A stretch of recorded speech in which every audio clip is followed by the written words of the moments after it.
वीर भगवान की, अनंता अनंत सिद्ध परमेष्ठी भगवानों की, आचार्य भगवान श्री सोम कीर्ति जी महाराज की, प्रद्युम्न कुमार चरित्र की, इस युग के प्रथमाचार्य श्री चारित्र चक्रवर्ती आचार्य भगवान श्री शांत सागर जी महान मुनिराज की, सभी को सादर जय जिनेन्द्र, जय दुजड़ंदो।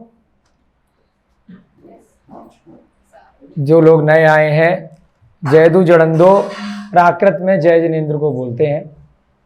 रमोकार मंत्र प्राकृत भाषा में रचित है, हमारी मूल भाषा है। अरिहंतों की वाणी प्राकृत भाषा में ही खिरती है समूसरण में। तो जयदु जड़ंदो हम लोगों को बोल करके यहाँ पर गुरुकुल में अभ्यास करना चाहिए सभी बच्चों को। धीरे धीरे आपके यहाँ पाई शिक्षा की कक्षाएं भी लगाई जा रही हैं, पहले भी लगाई गई थी। तो जो लोग बड़े लोग हैं उनके लिए फिर से याद दिला देते हैं। सुलभ भैया जी, अभिषेक जी, रोहिता जी, सभी का रजिस्ट्रेशन प्राकृत के लिए हुआ है। दिसंबर में आप लोगों के एग्ज़ाम है। अभिषेक गुरु जी सुन रहे हैं? दिसंबर में आप लोगों के एग्ज़ाम हैं प्राकृत के, याद है ना? तो उसकी कक्षाएं भी जल्दी से अगले महीने अगस्त में संध्या काल में या प्रातः काल जैसे भी होगा आपको सूचित किया जाएगा। 20 लोगों ने यहाँ से रजिस्ट्रेशन कराए थे, सारी पुस्तकें रखी हैं। बाहर के भी कुछ लोग हैं, यहाँ के भी। आपका भी रजिस्ट्रेशन हुआ है ना, याद है ना? आपका भी हुआ था मैडम? है मैडम, आपका भी हुआ था रजिस्ट्रेशन, तो भूलना नहीं है।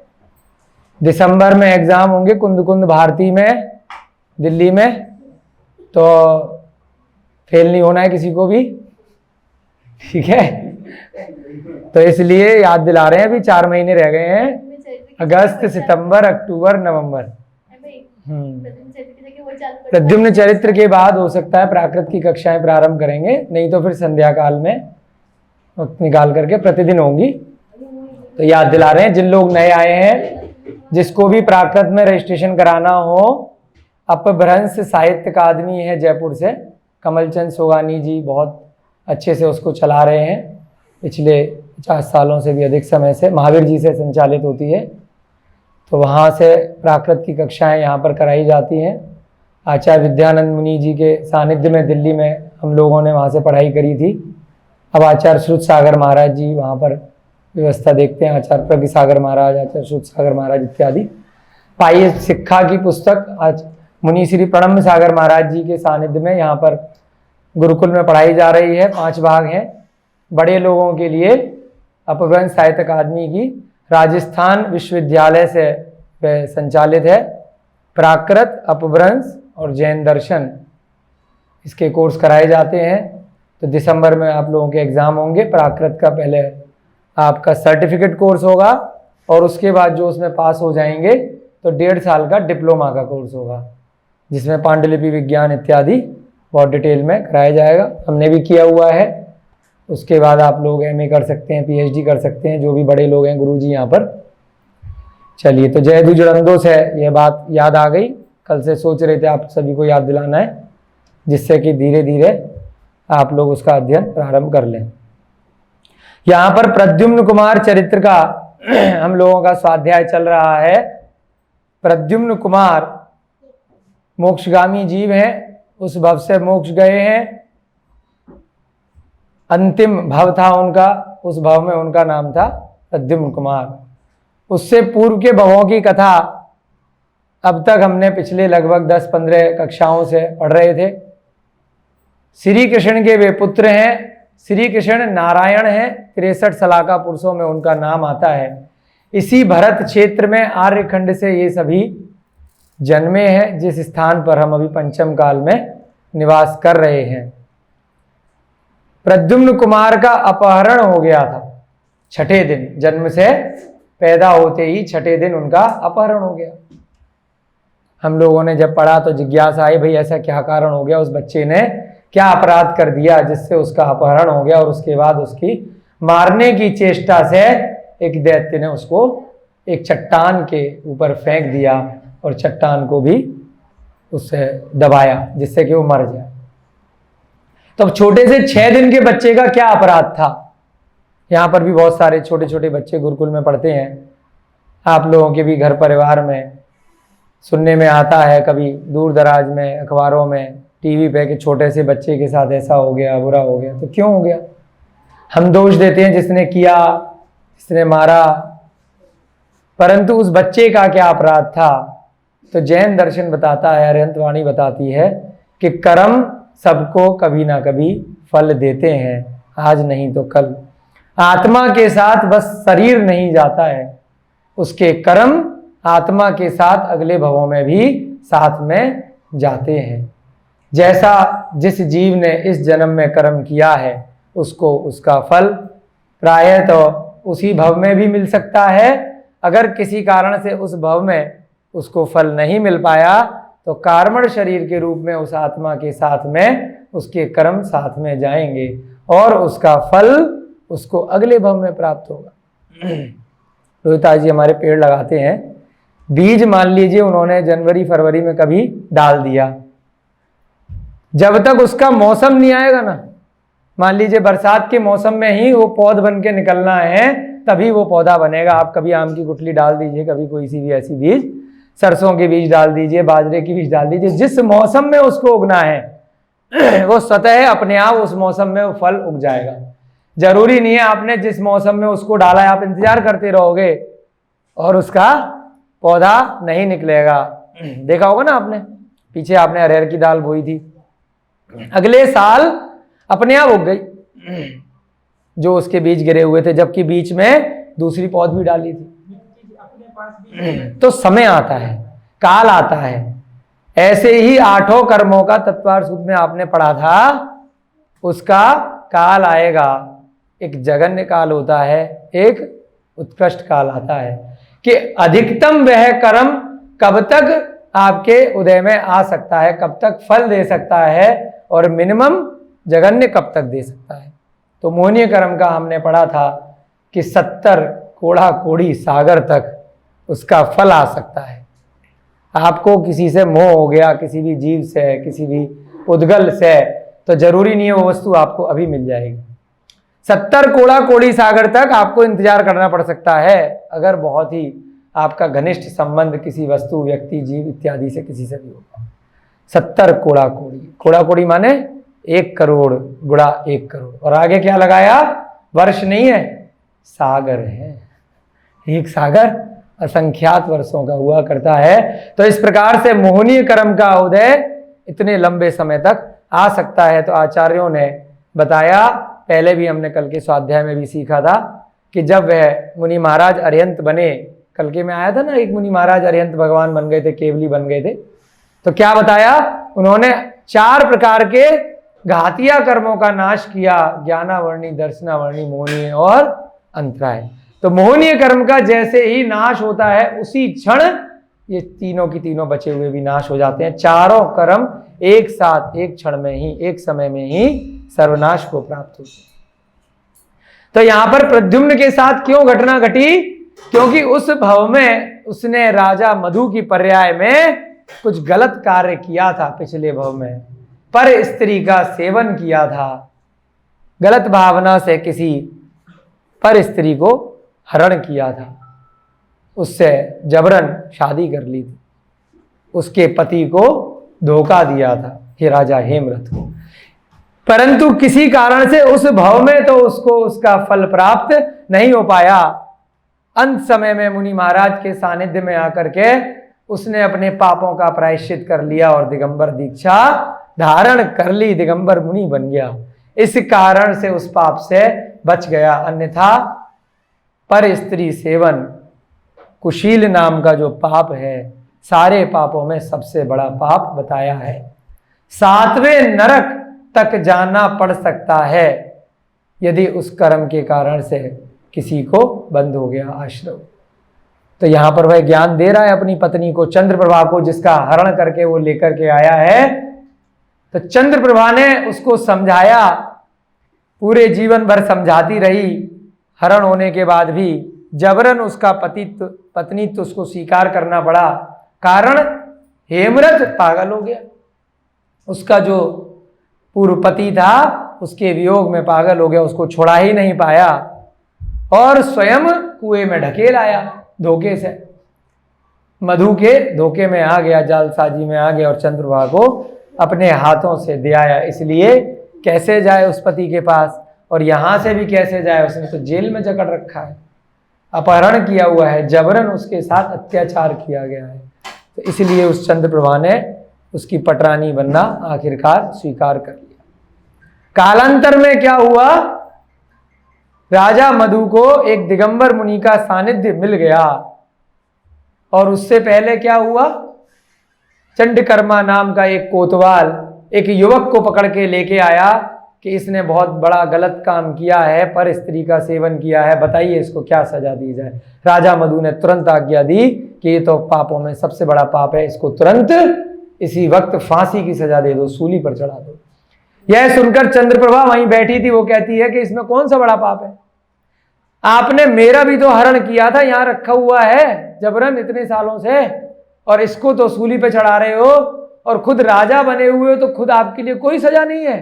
तो तुरंत उस राजा का जमीर जाग गया कि हाय राम, मेरे से कितना बड़ा पाप हो गया।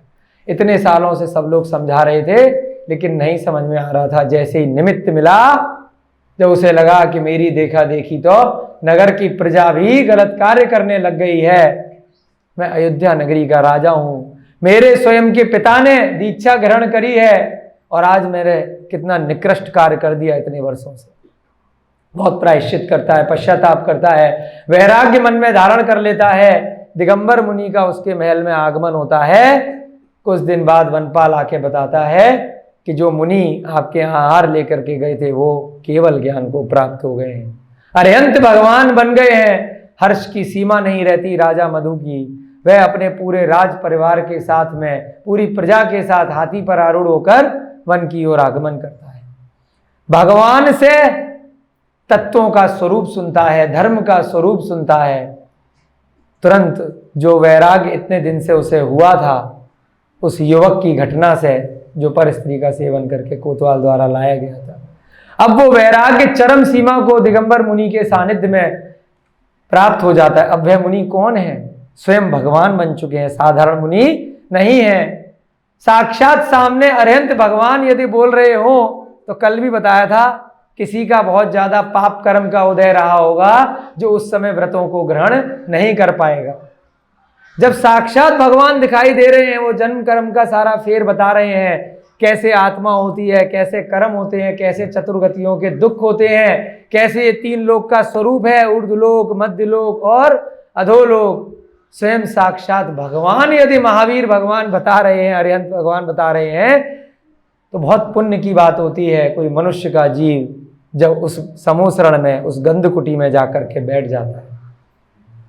देवों के लिए भी पुण्य की बात होती है, परंतु देवों के साथ क्या समस्या है कि वह उस देव पर्याय में, देवी की पर्याय में व्रतों को ग्रहण नहीं कर सकते, संयम का धारण नहीं कर सकते, आयु से पूरे पहले अकाल मरण नहीं हो सकता, उनको भूख प्यास लगती ही नहीं है, तो परिचय कैसे सहन कर सकते हैं, उपसर्ग कैसे सहन कर सकते हैं।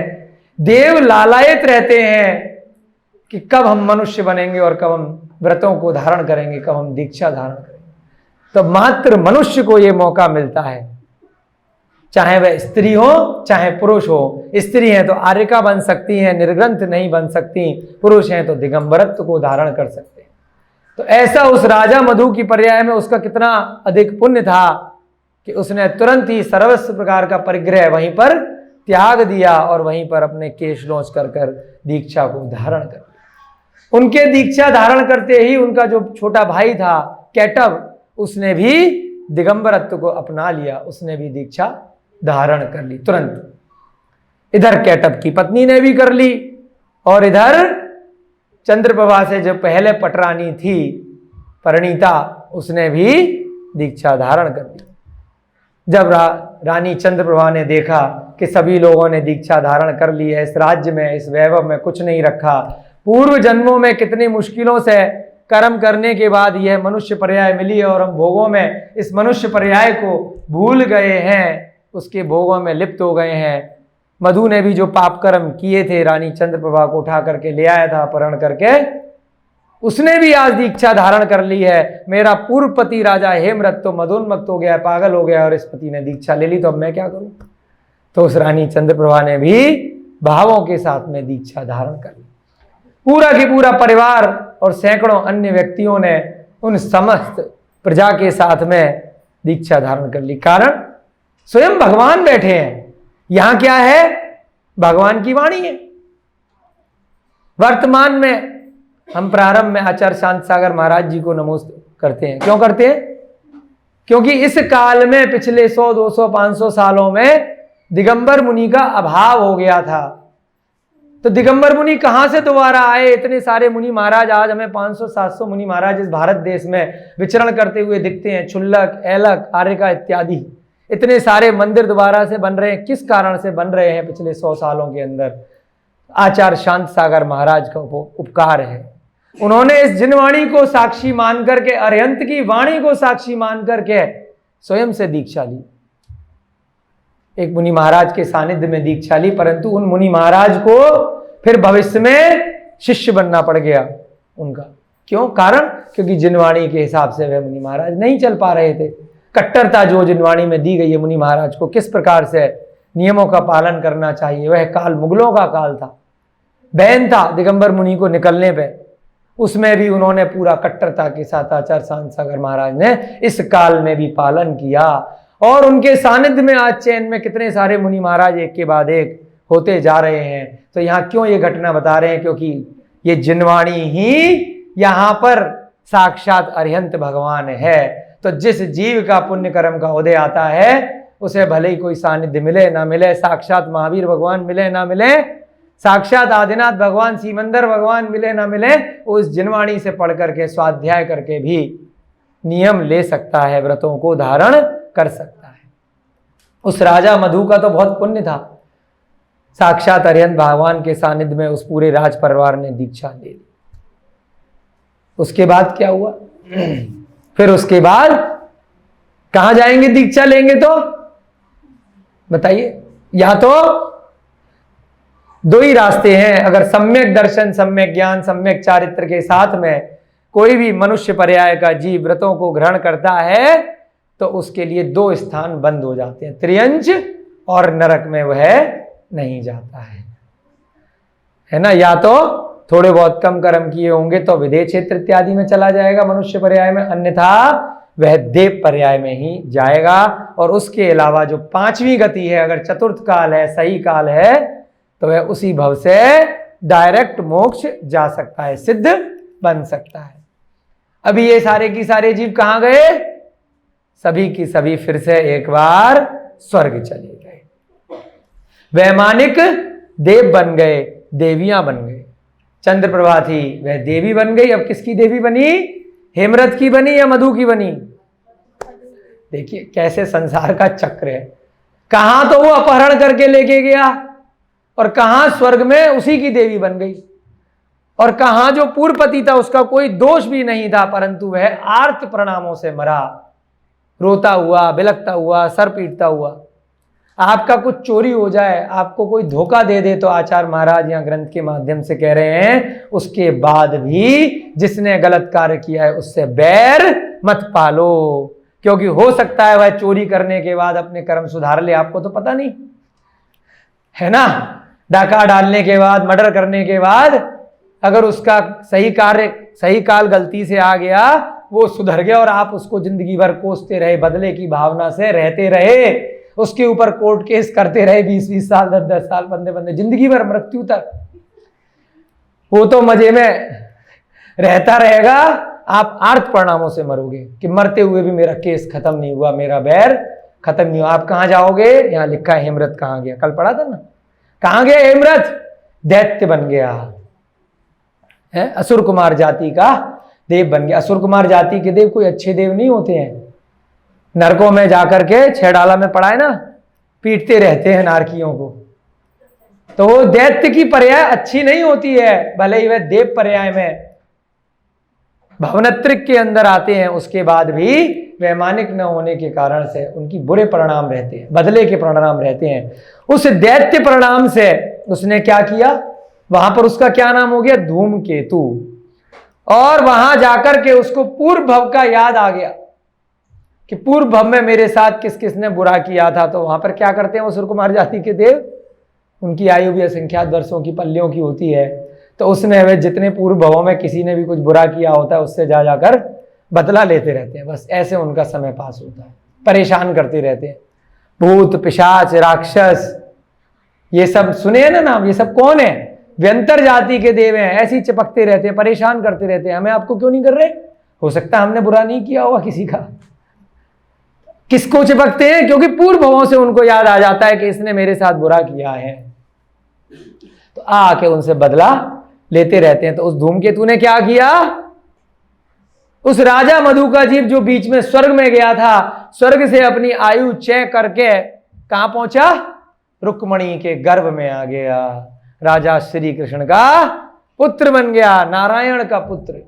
द्वारका नगरी के राजा श्री कृष्ण नारायण 22वें तीर्थंकर नेमिनाथ भगवान के चचेरे भाई वसुदेव के पुत्र, समुद्र विजय के भतीजे। ऐसे राजा श्री कृष्ण के रानी रुक्मणी के गर्भ में आ गया। परंतु कुछ कर्म अच्छा किया था ना, अंत समय में दीक्षा ली थी, तो उस समय भले ही वे मोक्ष नहीं जा पाया, बीच में वैमानिक देव बन गया। उसके बाद उसके कर्मों का फेर ऐसे आया कि चरम शरीरी बन गया, अंतिम भव हो गया उसका। राजा मधु में तो इतने बुरे कर्म किए, परंतु अब मनुष्य पर्याय एक भव बाद छोड़ के जो मिली, उसमें मोक्ष गामी का टिकट जन्म से करा के आया। चरम शरीरी है, मरने वाला नहीं है, अकाल मरण नहीं होगा। दैत्य ने अवधि ज्ञान से जान लिया उसका विमान जैसे ही द्वारका नगरी के ऊपर से गया, विमान रुक गया। जैसे ही अवधि ज्ञान में आया, को अवधि ज्ञान, बदले की भावना कि नीचे तो मेरा पिछले जन्म का शत्रु है, जिसके कारण से मैं चंद्रप्रभा चंद्रप्रभा कहता हुआ दर दर ठोकरें खाता रहा, मैं पागल हो गया। इतना बड़ा वटपुर का राजा और मुझे इस लड़के ने पागल कर दिया, आज मैं इसे नहीं छोड़ूंगा। उसको अपहरण कर लिया। दैत्य है, नीचे तो मनुष्य है, भले द्वारकाधीश है। मनुष्य पर्याय का जीव देवों से, दैत्यों से, राक्षकों से, भूतों से थोड़ी पंगा ले सकता है। उठा करके ले गया और कहां फेंक के आया? एक शिला पर मरा हुआ समझ के चला गया। इधर जो रानी चंद्रप्रभा थी, वो अपनी देवी की आयु पूरी करके कनकमाला नाम की विद्याधरी बन गई। क्या नाम पड़ गया? कनकमाला। उसके पति का नाम काल समर। वहां उन दोनों के पुत्र नहीं था। उन्होंने उस बच्चे को शिला के नीचे देखा और उठा करके ले आई, अपना पुत्र बना लिया।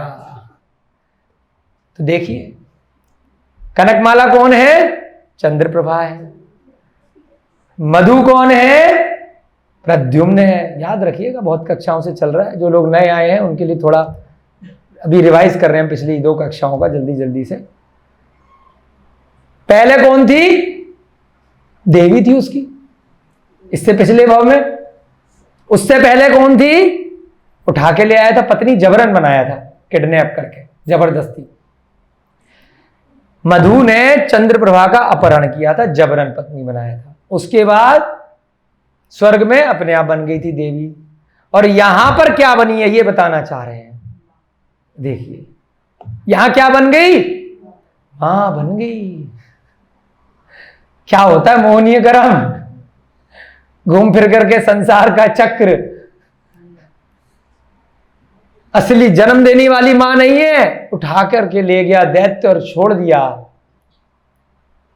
मधु की मां बन गई। मधु का नाम प्रद्युम्न, चंद्रप्रभा का नाम कनकमाला। संसार में हमारे परिवार में जितने भी जीव हैं, वही पत्नी कभी मां थी, कभी पुत्री थी। पहले भी हमने प्रवर का देखा था ना, इसके पिछले के पिछले भाव में। प्रवर स्वयं के पुत्र का पुत्र बन गया था, है ना। बार बार होता है यही। आज क्या हुआ? कनकमाला मां बन गई, मधु का जी प्रद्युम्न पुत्र बन गया। संसार की रीति इसी प्रकार से है। जितने भी जीव आपके आसपास नजर आ रहे हैं, मोहनीय कर्म के उदय से अगर वो सुअर की पर्याय में चला जाएगा तो कभी ना कभी आप भी ज्यादा मोह करोगे, याद रखोगे उसको। हाय राम, उस पर्याय में जन्म ले लोगे, वहीं जाकर के उसके आसपास घूमोगे। तो कभी भी ज्यादा मोह किसी जीव से ना करना। जो चला गया, समाधि मरण करा दिया, अच्छी बात है, नहीं करा पाए उसके कर्म थे। अपने माता पिता की हमेशा भावना रखना।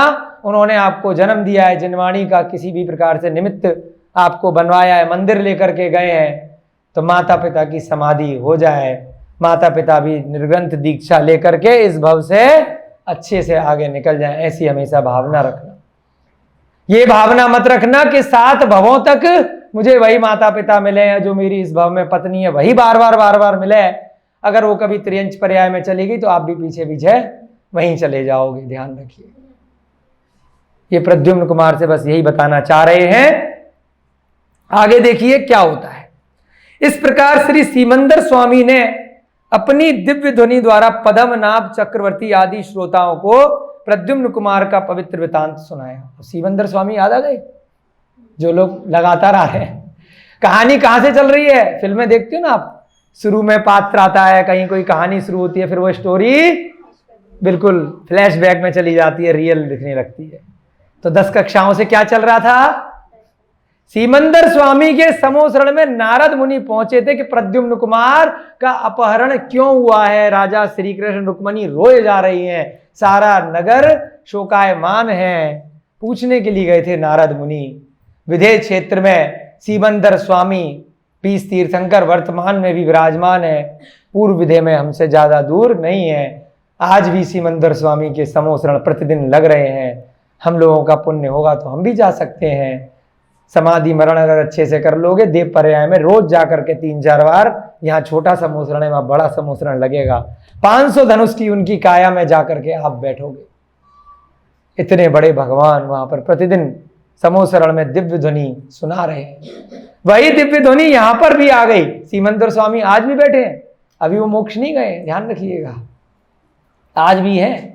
वर्तमान के 20 विदेह क्षेत्र के हम रोज पूजा करते हैं, है ना, 24 यहाँ के और 20 अभी हैं, सबसे नजदीक वही हैं। अगर छोटी सी आयु हम पूरी करके अच्छे से अगर हमने व्रतों को धारण कर लिया पिताजी, तो सीमंदर स्वामी के साक्षात दर्शन करोगे, फिर याद करोगे कि सुनपुरा में सुनाए गए थे, ये तो वही हैं। ठीक है, सीमंदर स्वामी के समोसरण में वो नारद मुनि बैठे हैं, पद्मनाभ चक्रवर्ती भी बैठे हैं। आदि श्रोताओं को प्रद्युम्न कुमार का पवित्र वृतांत सुनाया और बता दिया कि अभी वह जीव कनकमाला के यहाँ पर बढ़िया से रह रहा है, चिंता मत करना। इससे सब जीवधारियों को अतिशय शांति मिली उस चरित्र को सुनकर के।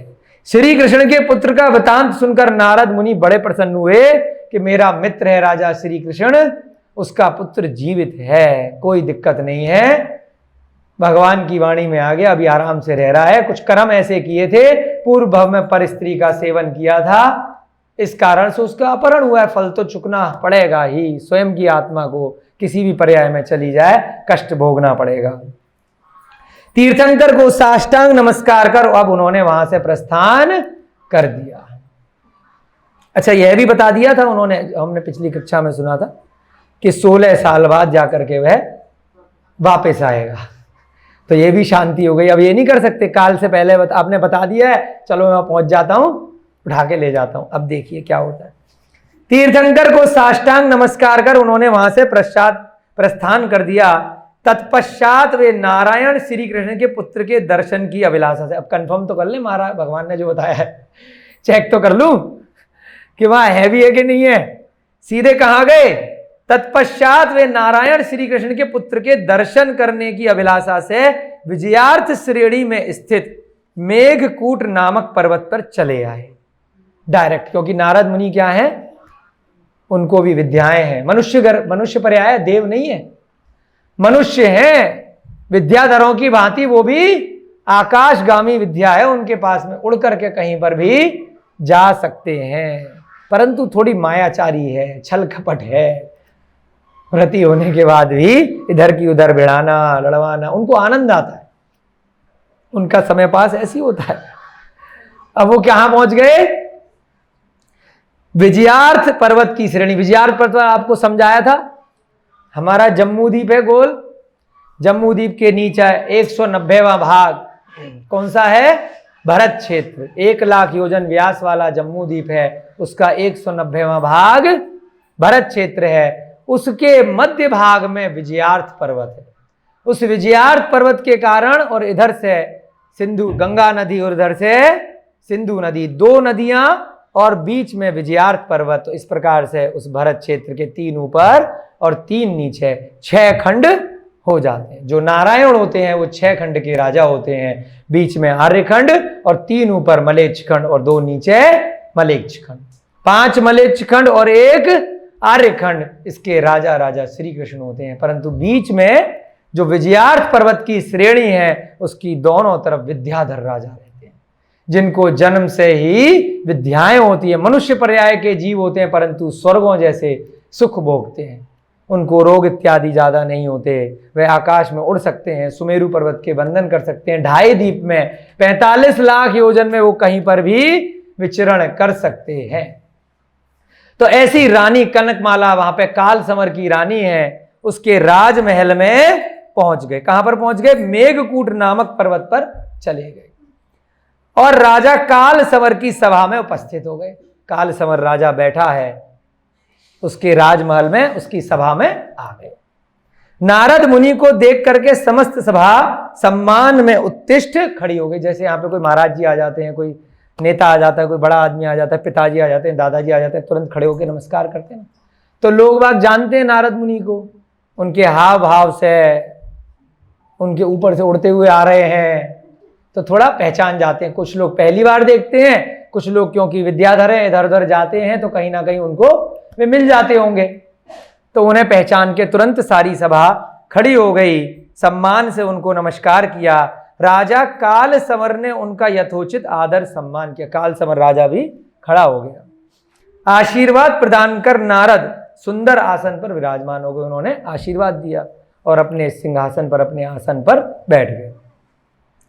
कुछ काल तक परस्पर वार्तालाप होता रहा, कुशल क्षेम, सब ठीक है, धर्म कैसा है, चर्चा हुई। तत्पश्चात अब नारद जी मुद्दे पर आए। नारद मुनि ने कहा, हे राजन, मैं तुम्हारा अंतःपुर देखना चाहता हूं, मैं तुम्हारा राज्य, तुम्हारा महल देखना। अब डायरेक्टली नहीं बोल सकते कि तेरे यहाँ जो बेटा है वो तो, क्यों? क्योंकि वहां तो उन्होंने ऐसा ड्रामा रचा है कि मेरा ही बेटा है ना, उसी को मैं युवराज बनाऊंगा, इतना सुंदर बेटा है।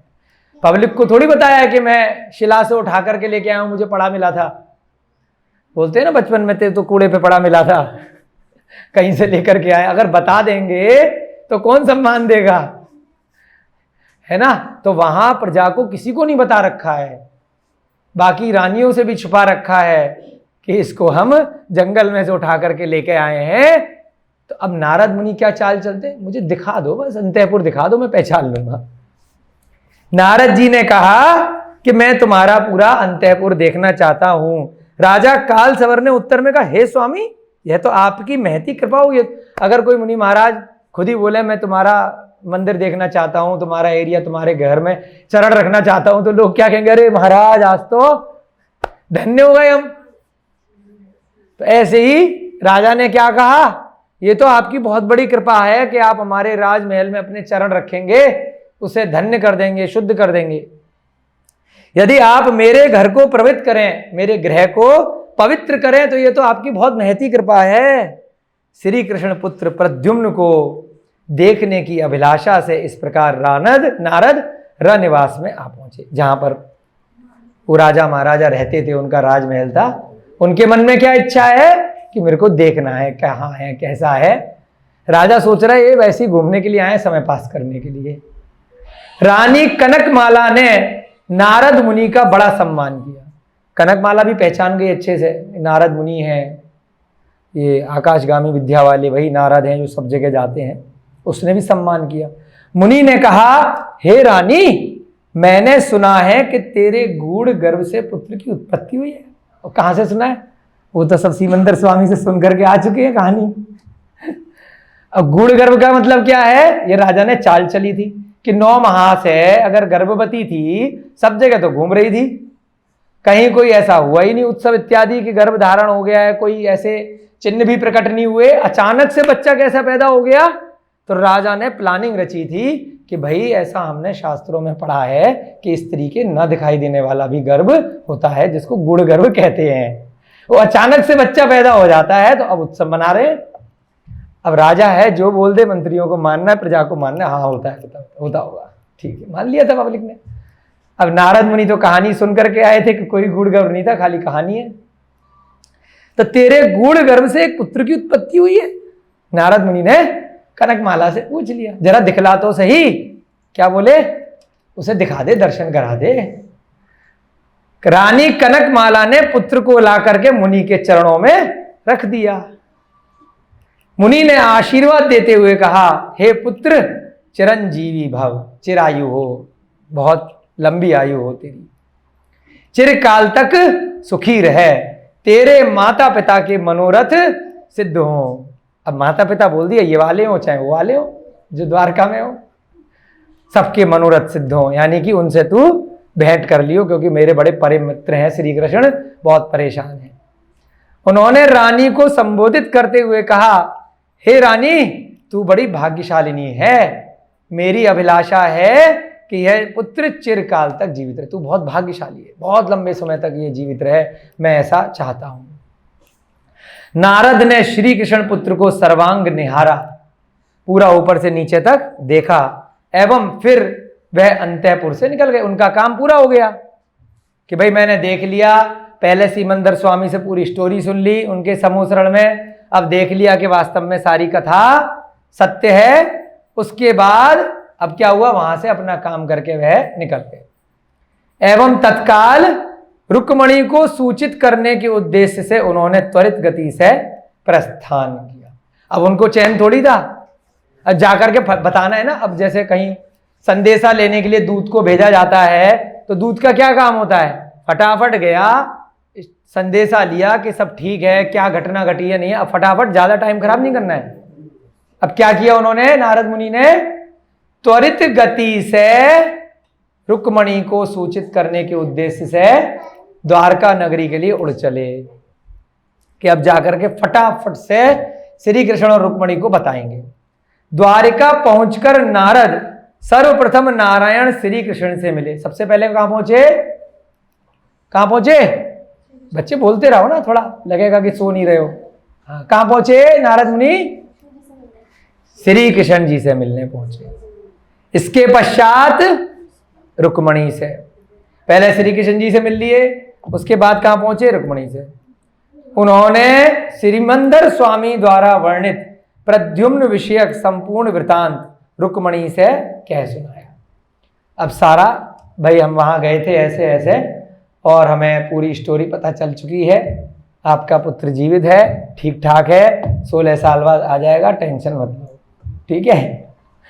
उस बेचारे ने पिछले भव में ऐसे ऐसे कांड किए थे, ऐसे ऐसे गलत कार्य किए थे, जिसके कारण से उसका अपहरण हो गया है, अपने कर्मों की सजा भुगत करके, क्योंकि माता से वियोग तो हो ही गया ना, कर्मों की सजा तो है ही, असली माता से दूर चला गया, तो अब वो अपने कर्मों को भोग करके आ जाएगा, टेंशन नहीं लो।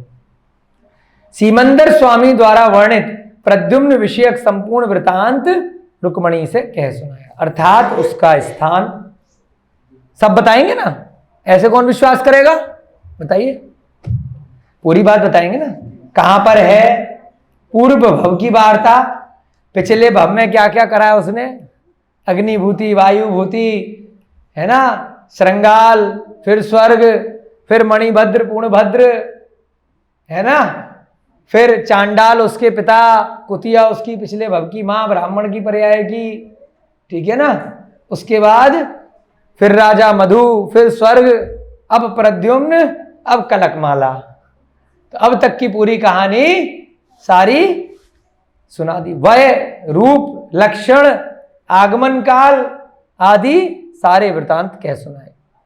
अब कैसा रूप है वो भी बता दिया, लक्षण कैसे हैं, पूर्व भव की वार्ता, वह सब बता दिया। साथ ही यह भी कहा कि वह 16 लाभ एवं 2 विद्याओं के साथ द्वारका में आएगा। अब बता दिया, आप चिंता मत करो, हमेशा हमेशा के लिए वह आपसे दूर नहीं गया है। फिल्मों में आता ना, कुंभ के मेले में बच्चा बिछुड़ जाता है, फिल्म खत्म होने से पहले मिल जाता है। रोहिता जी फिल्में देखी है ना, मुस्कुराते रहते हैं, अब अच्छा लगता है। है ना। तो कुंभ के मेले में कौन सा बच्चा बिछुड़ता है? जिसने राजा मधु की तरह कुछ पिछले भव में गलत कार्य किए थे, जिसने व्रतों को ग्रहण नहीं किया था, वह धनाढ़ परिवार से बिछुड़ करके डकैत के परिवार में बिछुड़ करके चला जाता है, गुंडा बन जाता है, चोर बन जाता है, बदमाश बन जाता है। जिसने अंत समय में पिछले भव में कुछ अच्छा कार्य कर लिया था, वो बिछुड़ने के बाद भी बचा रह जाता है, कहीं अच्छे परिवार में चला जाता है, अच्छे कर्म कर लेता है। ठीक है ना। तो इसलिए बता रहे हैं कि अगर गलती से आपने कुछ भी गलत कर्म कर दिए हैं तो अभी प्रायश्चित ले लो, व्रत ले लो, उपवास कर लो, नहीं तो बहुत ज्यादा बुरा फल चुकाओगे। फल तो चुकाना है, ये तो तय है, कम कर सकते हो, नहीं लोगे तो बिछुड़ करके न जाने कहां जाओगे, कुछ नहीं पता। तो यहां क्या हुआ, क्या हुआ यहां पर बता दिया कि आएगा 16 लाभ एवं 2 विद्याओं के साथ द्वारका में आएगा। अब इंतजार कर देगी ना, इंतजार का फल मीठा होता है, एक पल 1000 साल के बराबर लगता है, लेकिन आनंद आता है। आएगा आएगा आएगा, है ना, मिलेगा मिलेगा मिलेगा। समस्त वृतांत सुनकर रुक्मणी के आनंद का पारावार नहीं रहा। पहले रोए जा रही थी, परेशान थी, लेकिन उम्मीद जग गई ना कि आएगा। उसमें क्या हो गया, उस धूप में वर्षा की एक बूंद आ गई। उस अकाल में, अकाल पड़ता है ना, जैसे अकाल में एक बूंद आ जाए यदि तो कितना अच्छा लगता है।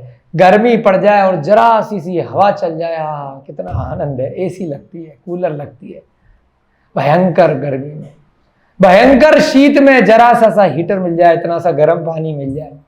तो ऐसे ही अकाल चल रहा था। उसका एकमात्र पुत्र 6 दिन में ही अपहरण हो गया। कितने दिन से रो रही है, बस खबर आई है कि जीवित है, मिल जाएगा। उसी में क्या हुआ, आनंद का पारावार नहीं रहा। इस प्रकार नारद मुनि ने सबको संतोष प्रदान कर अपने स्थान पर लौट गए। श्री कृष्ण को संतोष दे दिया, रुक्मणी को दे दिया, उनके खुशी से फिर प्रजा भी ठीक हो गई। सब प्रजा भी परेशान थी, जब राजा परेशान तो प्रजा परेशान। सबको संतोष दे करके अब दूसरी जगह घूमने चले गए। एक जगह ज्यादा दिन नहीं टिकते नारद मुनि, 2.5 द्वीप में भ्रमण करते हैं। 45 लाख योजन है, इतने सारे लोग हैं, कभी किसी की खबर, कभी किसी की खबर, कभी इधर की तो कभी उधर। अब उड़ करके कहीं और। ममता की मूर्ति रुक्मणी अपने प्रिय पुत्र के आगमन की आशा मन में लगाए सुख से रहने लगी। आशा है, अभी मिला नहीं है, ठीक है ना। उस आशा के साथ में अब खाने पीने लग गई। पहले सब कुछ छोड़ रखा था, जब तक मेरे पुत्र का खबर नहीं आएगी जब तक खाना नहीं खाए। ऐसी होता है ना, आप लोग भी माए हैं, सुनते होंगे, कर भी देते होंगे ऐसे कार्य। ज्यादा मत करना, ज्यादा मोह मत करना किसी से। अगर चला गया, अपने कर्मों से गया होगा, कोई टेंशन नहीं है। आप आना, भगवान की भक्ति करना अच्छे से, जो गया है वो मिल जाएगा, नहीं मिलेगा तो अपने कर्मों से अच्छे से रहेगा, क्या टेंशन नहीं है। ज्यादा मोह नहीं करना। नीरज जी हैं, बच्चों की स्कूल की फीस के लिए, लैपटॉप के लिए ज्यादा चक्कर में नहीं पड़ना है। जो मिल गया सो ठीक है, अपने अपने कर्मों से बच्चों को मिलेगा। धर्म पढ़ाओ स्वयं भी और बच्चों को भी, धर्म से ही कल्याण होगा। ममता की मूर्ति रुक्मणी अपने प्रिय पुत्र के आगमन की आशा से मन में लगाए सुख से रहने लगी। आचार्य अब यहां पर कहते हैं, इसी प्रकार विषयासक्त संसारी जीव, अब थोड़ा उपदेश भी तो देंगे ना एंटरटेनमेंट के साथ। 8वां अध्याय खत्म हो रहा है बहुत जल्दी से, अंतिम पैराग्राफ चल रहा है, तो अंतिम पैराग्राफ में थोड़ा उपदेश भी तो देंगे ना वैराग्य के लिए। आचार्य कहते हैं, इसी प्रकार विषय आसक्त, विषय माने जो इंद्रियों के विषय हैं, जो सब्जेक्ट हैं, वो वाले सब्जेक्ट नहीं, हिंदी इंग्लिश अंग्रेजी, वो जो पढ़ते हैं स्कूलों में विज्ञान, इंद्रियों के विषय, जिनके कारण से पांचों इंद्रियों में यह जीव लिप्त रहता है, आसक्त रहता है। विषयासक्त यानी विषय में आसक्त। पांच इंद्री कौन कौन सी? स्पर्श, रसना, घ्राण, चक्षु, कर्ण, इनमें आसक्ति रहती है। तो क्या करता है संसारी जीव? बहुत ध्यान से सुनिएगा, निरंतर नाना प्रकार की योनियों में परिभ्रमण करता है। परिभ्रमण माने घूमना, घूमते रहते हैं ना, जैसे हम यहाँ पे अमेरिका, दिल्ली, यहाँ पर घूम रहे हैं ना। किस लिए घूम रहे हैं? चलो हिल स्टेशन चलते, गर्मी आ गई तो किसके लिए जा रहे हैं हिल स्टेशन? शरीर को थोड़ा ठंडा ठंडा लगेगा, चलो वहां चलते हैं। बहुत बोर हो रहे हैं, क्यों? दिमाग थोड़ा सा रिलैक्स हो जाएगा, काम में बहुत थक गए। चलो संडे है, आज वहां चलते हैं, संडे पार्टी करते हैं, शराब पीते हैं, रेस्टोरेंट पे खाना खाते हैं, उल्टा सीधा करते हैं। ऐसे भी जीव हैं। हमारे मामा जी आए हैं, संडे है आज, क्या मन में इच्छा करी? भगवान की शांति धारा करते हैं। ये विषयों में आसक्त बोला जाएगा? नहीं, ये विषयों से विरक्त है, अपोजिट है। संडे है तो कहां जाओ? मुनि महाराज के पास जाओ, भगवान के मंदिर में जाओ। आसक्त किसको बोला? हिल स्टेशन जाएंगे, पार्टी करेंगे, शराब पिएंगे, हैं, रिश्तेदारी निभाएंगे, गप्पे मारेंगे। विपरीत हैं दोनों शब्द। एक से कर्मों की निर्जरा हो रही है और एक से कर्मों का बंद हो रहा है। परिभ्रमण कौन कर रहा है? जो विषयों में आसक्त है। परिभ्रमण किसका रहा है? जो विषयों से विरक्त है। मैं अरिहंत भगवान के पास जाऊंगा, मैं स्वाध्याय करूंगा, मैं धर्म करूंगा, मैं पूजा उपासना करूंगा, मैं राग द्वेष से रहित लोगों के पास जाऊंगा, ठीक है ना। तो वहां आप स्वाध्याय, परम तप, तपसा निर्जराचर, स्वाध्याय कर रहे हैं ना, निमित्त मिल गया। सबसे बड़ा तप है, शांति धारा करी, अभिषेक करो, मंदिर जाओ, व्रत करो, उपवास करो, निर्जरा ही निर्जरा है। तो किसके लिए उपदेश दिए आचार्य महाराज ने? जो विषयों में आसक्त हैं वे जीव नाना प्रकार की योनियों में परिभ्रमण करते रहते हैं। अतएव भव्य जीवों को चाहिए। भव्य माने? भव्य माने बड़े। बड़े कौन हैं? भव्य जीव हम सभी हैं। दो प्रकार के जीव हैं, एक भव्य और एक अभव्य। भव्य माने जो स्वाध्याय सुन रहे हैं, वे सब कौन हैं? भव्य जीव हैं, जिनको कभी ना कभी मोक्ष होगा। मान लीजिए किसी भी कुल में जन्म लिए हो, बैठ गए ना यहां पर, मोक्ष होगा, भगवान बनोगे सारे बच्चे। ध्यान रखना, लिखा है, अपने मन से नहीं बोल रहे हैं। तभी निमित्त बनेगा। भव्य में भी दो प्रकार के, निकट भव्य और दूरानुदूर भव्य। निकट भव्य हम सभी, पंचम काल में भी, इतने निकृष्ट काल में भी कितने मन से स्वाध्याय पढ़ रहे हैं, सुन रहे हैं, रोज मंदिर आ रहे हैं। और एक होते हैं अभव्य। अभव्य जीवों को उनकी पर्याय ऐसी है, उनको निमित्त मिलेगा ही नहीं, उनको मोक्ष कभी नहीं होगा। वो संसार में मनुष्य बनेंगे, त्रियंच बनेंगे, नरक भी जाएंगे, व्यंतर देव इत्यादि भी जाएंगे, परंतु मोक्ष का निमित्त नहीं बन पाएगा, कभी भी नहीं बनेगा। तो जो धर्म का उपदेश दिया जाता है, जो समोसरण में जीव आता है, भव्य ही होता है।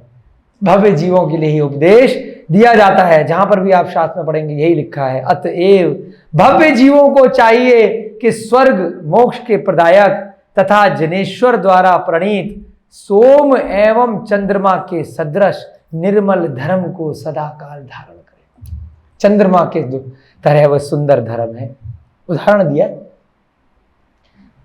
सोम भी चंद्रमा को बोलते हैं। सोम एवं चंद्र के सदृश ये धर्म है, शीतल है, स्वच्छ है, निर्मल है, श्वेत है। ऐसे धर्म को धारण करो, ऐसे अहिंसा परमो धर्म, दया रूपी धर्म को धारण करो।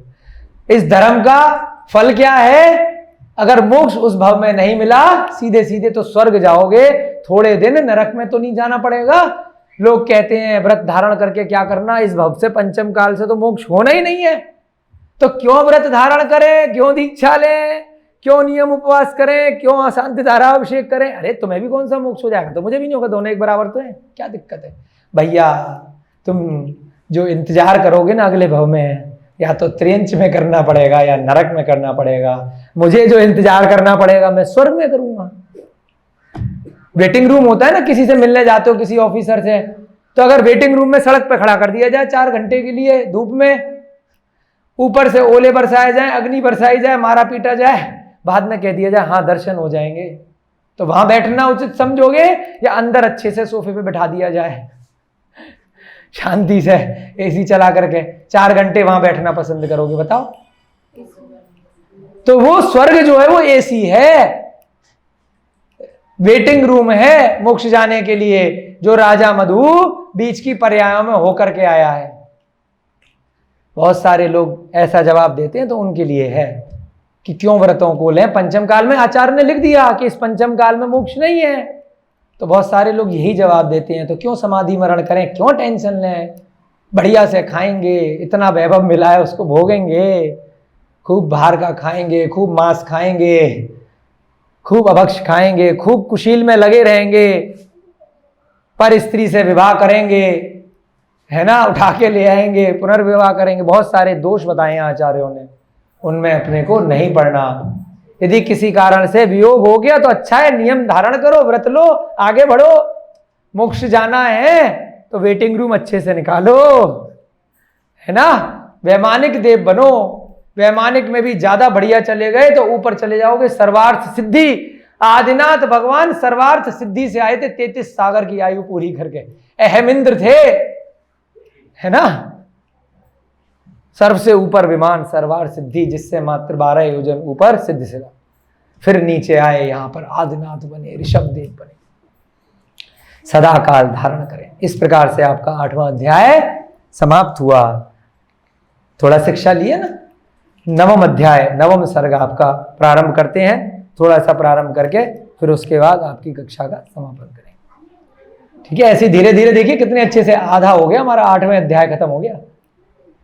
कुमार प्रद्युम्न के बाल जीवन पर पूर्व पुण्य का इतना अधिक प्रभाव पड़ा कि उसकी सुंदरता अपूर्व हो गई। पूर्व पुण्य कौन सा था? थोड़े से समय के लिए दीक्षा ली थी भाई साहब, समझ रहे हो? उसमें ही इतने जबरदस्त कर्मों की निर्जरा कर दी क्योंकि वैराग्य चरम था,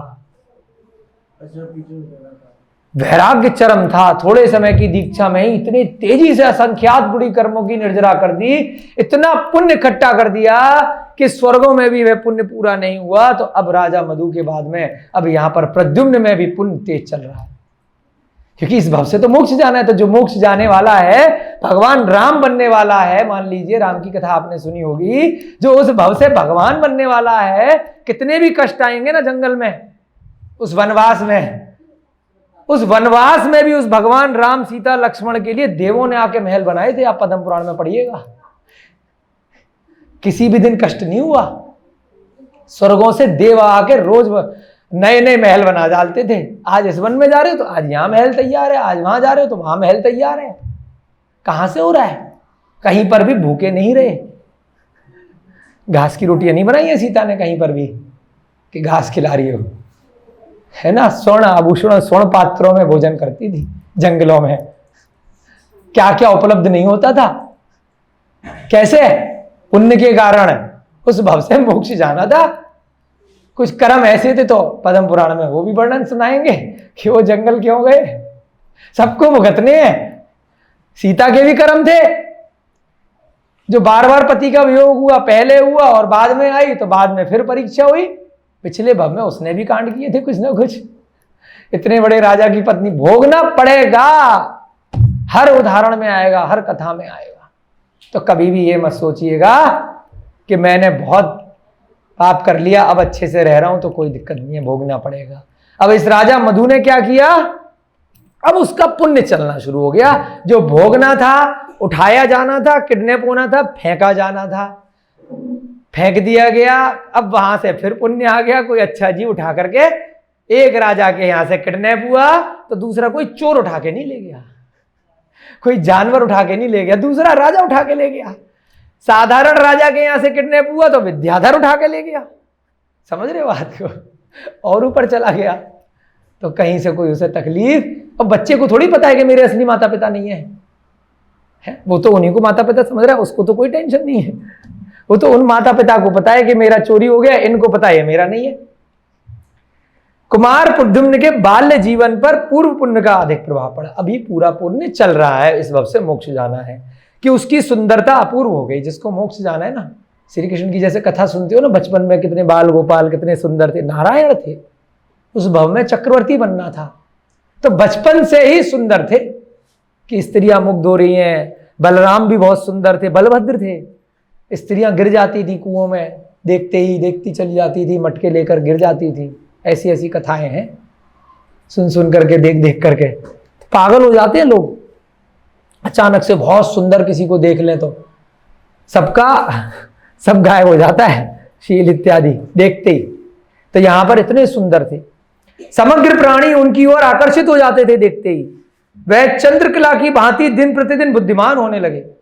खाली सुंदर शरीर नहीं होता है, बुद्धि भी, मति श्रुत ज्ञान भी बहुत जबरदस्त होता है। ये सब आता है ना कि वो इतना होशियार क्यों है, घर में 2 बच्चे हैं, एक बहुत इंटेलिजेंट है, एक फेल हुए जा रहा है, पिछले पुण्य से है, उसके ज्ञानावर्णी कर्म का बहुत ज्यादा उदय है। जब तक वह हटेगा नहीं ज्ञान के ऊपर आवरण है, इसलिए मंद बुद्धि है। कोई कोई पागल है, कोई कोई देर से समझ में आता है, किसी की बहुत कुशाग्र बुद्धि है। अंग्रेजी बोलते हैं ना, ग्रास्पिंग पावर बड़ी अच्छी है। क्लास में बच्चों को एक जैसे समझा, एक बच्चा फर्स्ट आ रहा है, एक बच्चा फेल हो रहा है। सब मति श्रुत ज्ञान का खेल है, ज्ञानावर्णी कर्म का। उसकी बुद्धि भी बहुत कुशाग्र हो गई, दिन प्रतिदिन बुद्धिमान होने लगे। साथ ही साथ राजा कालसमर के धन धान्य की भी वृद्धि होने लगी। ये क्या हो गया चमत्कार? ऐसा होता है, आपकी अगर अच्छी गुणवती गुणवान धार्मिक पत्नी घर में आ जाए, लक्ष्मी क्यों बोला? लक्ष्मी पैसे से नहीं आती है, धर्म से आती है। अधर्मी लोगों के यहाँ 1 रुपया नहीं टिकता है ना? लक्ष्मी बोला है उसको। अच्छी गुणवती स्त्री अगर धार्मिक आ गई तो धन धान्य स्वतः वृद्धि होने लग जाता है। वह अपने, क्योंकि उसको अच्छे से रहना है ना, तो गलती से पति के पास आ रहा है, भोग तो स्त्री को करना है या बच्चे को करना है। बच्चा यदि पुण्य से अच्छी जगह से चय करके आया तो गरीब के यहां भी रत्न बरसने लगेंगे। पता नहीं रहेगा पिता को, मेरे पास कैसे इतना लॉटरी लग रही है रोज रोज, कैसे मेरा धंधा चल रहा है। पहले तो जिस व्यापार में पैसे लगाता था वो डूब रहा था, समझ में ही नहीं आ रहा था।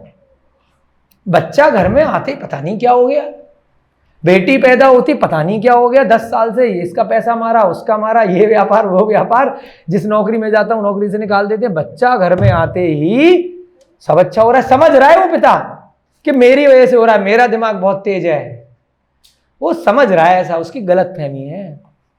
वास्तव में क्या है, वो पुत्र अपने कर्मों से लेकर के आया, वो गरीब के यहां रहना नहीं है उसको।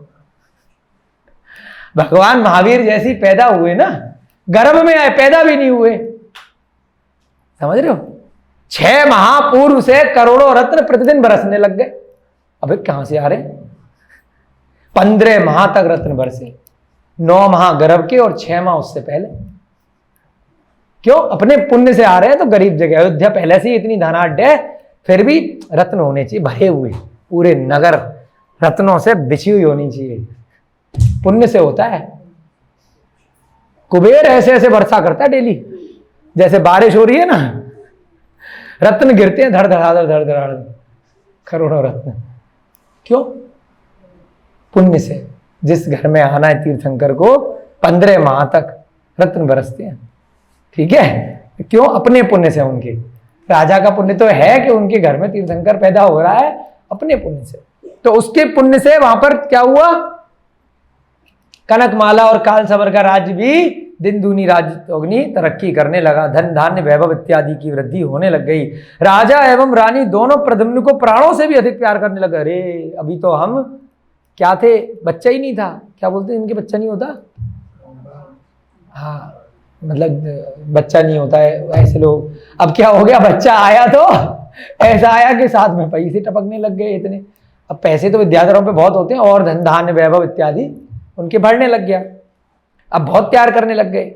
सत्य ही है ऐसा सौभाग्य पूर्व भव के पुण्य से ही प्राप्त होता है। हम नहीं कह रहे हैं, यहां पर भी ये लिखा है कि वह जीव पुण्य से अपना सौभाग्य लेकर के आया है। कुमार ने क्रम से युवा अवस्था में पदार्पण किया। बच्चे से, अब जैसे बच्चे हैं ना, धीरे धीरे युवा होंगे, फिर भाई इधर बन जाएंगे, हम बुढ़े हो जाएंगे, फिर ये ऐसी चक्र चलता रहेगा, अनादिकाल से चल रहा है। तो बच्चे से अब वह बच्चा युवा बन गया। युवा अवस्था में उसे विकार उत्पन्न नहीं हुआ। विकार नहीं आया, जैसे युवाओं में विकार आता है ना। पीछे कौन बैठे है ना, गर्लफ्रेंड बनाएंगे, है युवा अवस्था में अपने आप आता है, बचपन में नहीं आता है। शरीर की आयु इस प्रकार से जब आती है स्त्री पुरुष की, अपने योग्य आयु के अनुसार अपनी अपनी योनियों में, पशुओं में, त्रयंचों में भी रहता है कि अब हमें विवाह कर लेना चाहिए। स्त्री के प्रति राग उत्पन्न होएगा, स्त्री का पुरुष के प्रति होगा। स्त्री है ना, आता है ना, पुरुष वेद, स्त्री वेद, नपुंसक वेद, ये सब नौ कषाय के अंदर उस शरीर की पर्याय के कारण ऑटोमेटिक आते हैं। तो इस कारण से क्या हुआ, ये बच्चा बड़ा पुण्य कर्म लेकर के आया था, उस भव से भगवान बनना है उसको, तो क्यों टाइम पास करेगा। तो उसके मन में किसी भी प्रकार के गलत विचार विकार आए ही नहीं। वह अल्प काल में ही शास्त्रों में निपुण हो गया। पहले से बुद्धि इतनी प्रवीण थी उसकी, तो बहुत जल्दी सारे शास्त्रों का ज्ञान हो गया।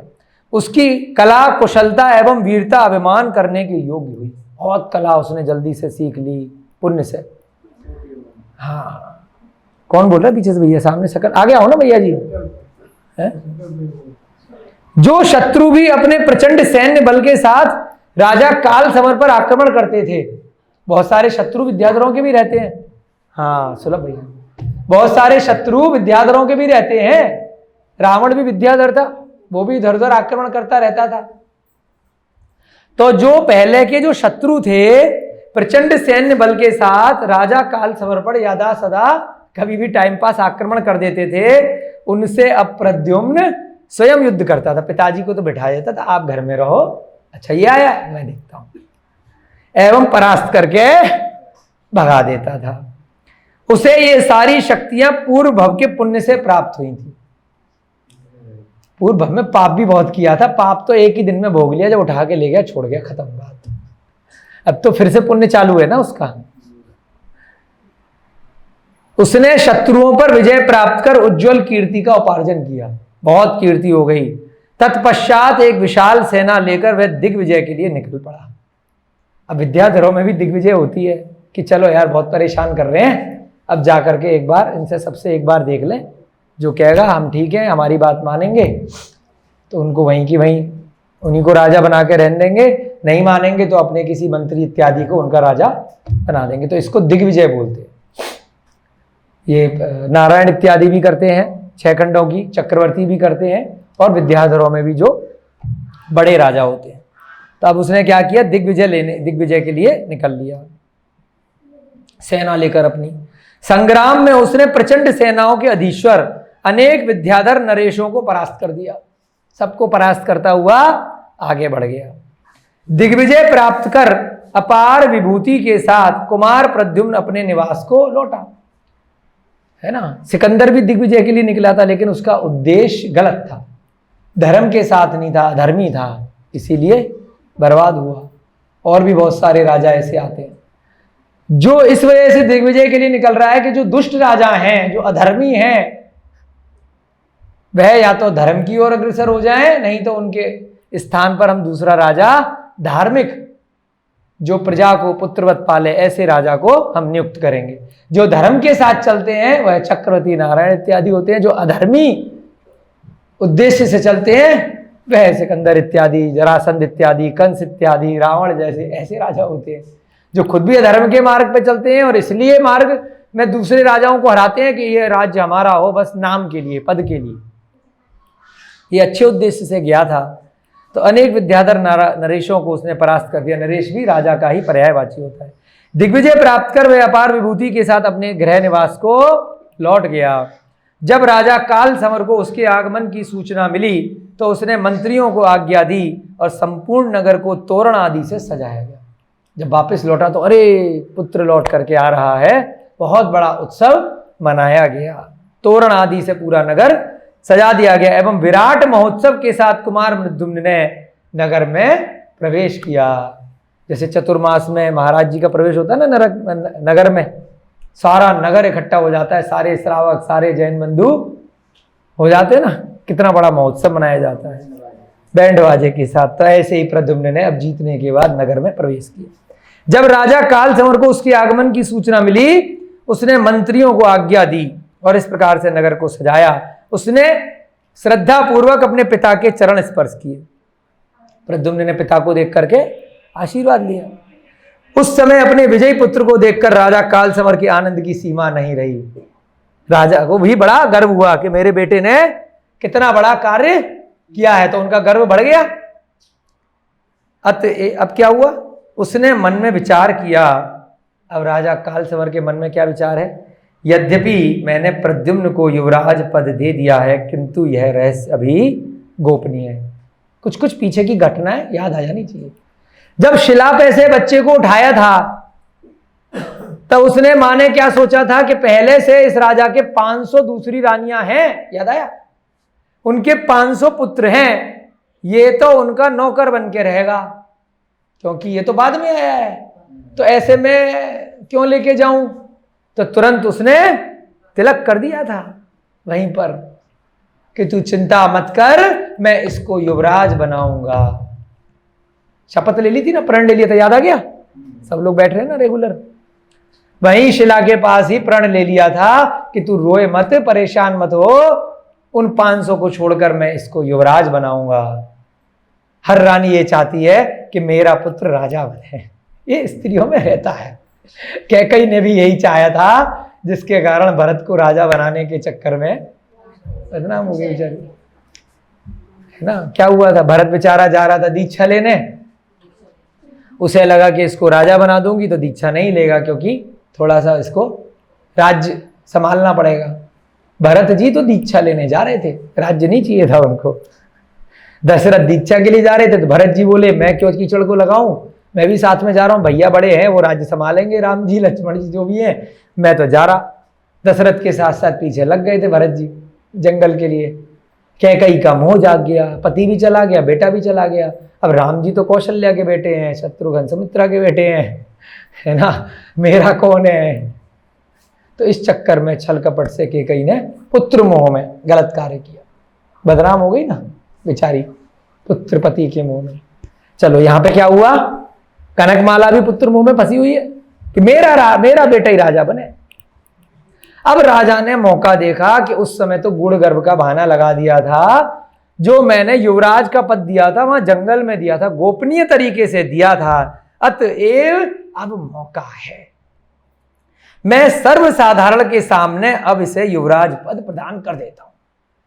क्योंकि अभी तो 500 ने तो ऐसा कुछ कार्य किया नहीं है, ये इतना बड़ा कार्य करके आया, तो दिखाने के लिए रहेगा कि मैं क्यों दे रहा हूं इसको युवराज पद, क्योंकि ये बाकी सब में छोटा होने के बाद भी सर्वश्रेष्ठ है। श्रेष्ठ के कारण से बड़े बड़ा नहीं भी हो, जो ज्यादा योग्य होता है तो उसको राजा बनाया जाता है, ऐसी नियति है, ऐसा शास्त्रों में उल्लेख है। तो अब मुझे बहाना मिला है, उस समय तो मैंने 6ठे दिन 7वें दिन मुझे बच्चा मिला था, तो तब उसे चुपचाप दे दिया था। अब राजा ने क्या चाल चली कि अब सर्वसाधारण के सामने इसको युवराज बना सकता हूं, मौका मिल गया है। ऐसा विचार कर राजा काल सवर ने शुभ मुहूर्त में देश देशांतर के राजाओं को आमंत्रित कर सबके समक्ष कुमार प्रद्युम्न को संबोधित किया। अब बड़ी पार्टी देंगे ना, मैं राजा बना रहा हूं। राजा युवराज का मतलब ये होता है कि मैं जब रिटायर होऊंगा तब ये 500 झगड़ेंगे नहीं, आपस में हो जाता है ना, युद्ध हो जाता है कि मैं बड़ा कि तू बड़ा, राज्य पद के लिए भाई भाई में युद्ध हो जाते हैं। मुगलों का तो इतिहास ही ऐसा रहा है, पिता को मार के बेटा राजा बन जाता है, भाइयों को मार देते हैं, क्योंकि धर्म नहीं सिखाया जाता है।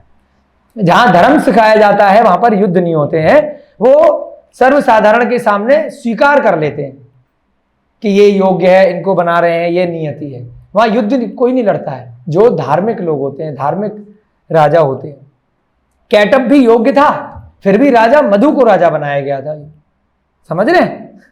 कैटअप ने भी दीक्षा ली, वो भी अगले भाव में मोक्ष जा रहा है, क्योंकि जो उस भाव में पैदा जल्दी हो गया है। और अगर वो अयोग्य है, पागल है, बुद्धि भ्रष्ट है, कोई शरीर में कोई रोग इत्यादि है, तब छोटे भाई को बनाया जाएगा। छोटा भी नहीं है, किसी राजा के पुत्र नहीं है, तो प्रजा में से योग्य व्यक्ति, जैसे स्वयंवर में स्त्री ढूंढते हैं, ऐसी प्रजा में से कोई परीक्षण करके योग्य, सबसे योग्य जो होगा उसे बनाया जाएगा। ऐसा विधान है, ऐसा होता आया है। तो यहां पर क्या हुआ कि सर्वसाधारण के सामने सारे राजा बुला लिए गए और उसको युवराज पद दिया जाएगा। तो इसलिए उसने क्या कहा, पहले बच्चे को बुलाया, यह उसको बता दिया, सबको पहले बुलाया, देश देशांतर के राजाओं को आमंत्रित कर सबके समक्ष कुमार प्रद्युम्न को संबोधित करते हुए कहा अकेले में, हे प्रिय पुत्र, मेरी घोषणा को ध्यान पूर्वक सुनो। जिस समय तू वन में अपनी माता के गूढ़ गर्भ से उत्पन्न हुआ था, ये नहीं बताया है कि उठा के लेके आए हैं, क्या बता रहे, गर्भ दिखाई नहीं दे रहा था 9 माह से, परंतु मैं तेरे साथ घूमने गया हुआ था माता के साथ, वन भ्रमण पे हम लोग घूम रहे थे, तो अचानक से वहां पर तू पैदा हो गया। गूढ़ गर्भ यानी दिखाई नहीं दिया था। जिस समय तू वन में अपनी माता के गूढ़ गर्भ से उत्पन्न हुआ था, उसी समय मैंने तुझे युवराज पद प्रदान कर दिया था, किंतु यह रहस्य अभी तक गोपनीय था। इसलिए आज मैं सर्वसाधारण के समक्ष तुझे युवराज पद प्रदान करता हूं। आज दिग्विजय के बाद जीत करके आया है। बच्चा स्कूल में पास हो जाता है, 12th का रिजल्ट आया है, पास हो जाता है, तो पिता क्या करते हैं, स्कूटी दे देता हूँ, मोबाइल दे देता हूँ, कुछ गिफ्ट मिलता है ना, कुछ बड़ा काम करा है तो, अच्छे नंबर लाया है तो साइकिल मिल जाती है ना, कोई गेम मिल जाता है। तो इसको कौन सा गेम मिल रहा है, अब राजाओं के लिए साइकिल से काम चलेगा क्या, अरे जीत करके आया है, आज तेरे को राजपद देता हूं, कल को मैं यदि दीक्षा लेकर के जाऊंगा, यदि मेरी मृत्यु हो जाएगी तो मेरे पीछे से तू राजा बनेगा। इसे स्वीकार कर लेने में तुझे कोई आपत्ति नहीं होनी चाहिए। अब सबके सामने कहीं कहते मुझे नहीं चाहिए, तो पहले बैठ के बात कर ली, भाई तेरे को आपत्ति नहीं होनी चाहिए, वहां पे मना मत कर देना। भला राज्य किसे, अब उसे समझा रहा है, उसे मालूम है राजा मधु का जीव के भी मैं तो मोक्ष जाऊंगा, हो सकता है मोक्ष जाए, भला अब उसे समझाएगा ना, देख बेटा राज्य किसे प्रिय नहीं होता है। इस महोत्सव की खुशी में राजा कालसमर ने याचकों को मुक्त हस्त से दान दिया, वो मान गया, तो महोत्सव मनाया गया, जो भी याचक आए उन सबको दान दिया गया, स्वजन परिजनों के मनोरथ पूर्ण किया गया, जिसने जो मांगा उसको वह दिया गया। कुमार प्रद्युम्न की कीर्ति चतुर्दिक विकीर्ण होने लगी, समस्त नगर में उसी की चर्चा होने लग गई। अब युवराज बन गए हैं, पहले छोटे से कहां थे, श्रृंगाल थे, देखो यार रस्सी खा के मर गया था, फिर मुनि महाराज पे खड़ग चलाई थी, फिर व्रत लिए थे, फिर स्वर्ग गया, फिर मणिभद्र बना, फिर स्वर्ग गया, फिर मधु बना, फिर स्वर्ग गया, फिर प्रद्युम्न बना, फिर आज युवराज बना। तो ध्यान रखिएगा, कोई भी जीव अगर भगवान बनता है, हम तो बहुत अच्छे हैं, मनुष्य हैं, स्वाध्याय कर रहे हैं, वो तो श्रृंगाल भी हो सकता है। मात्र 6-7 भव में मोक्ष चला गया है। आपका स्वाध्याय आज समाप्त करते हैं। बहुत आनंद के साथ में आपने यह कथा सुन रहे हैं, आगे भी सुनते रहेंगे। जय बोलिए प्रद्युम्न कुमार चरित्र की, आचार्य सोमकीर्ति जी महाराज की, आचार्य भगवान श्री शांत सागर जी महान मुनिराज की, आदिनाथ भगवान की, महावीर भगवान की, अनंतानंत सिद्ध परमेष्ठी भगवानों की, सभी को जय जिनेन्द्र, जय दू जड़ंदो।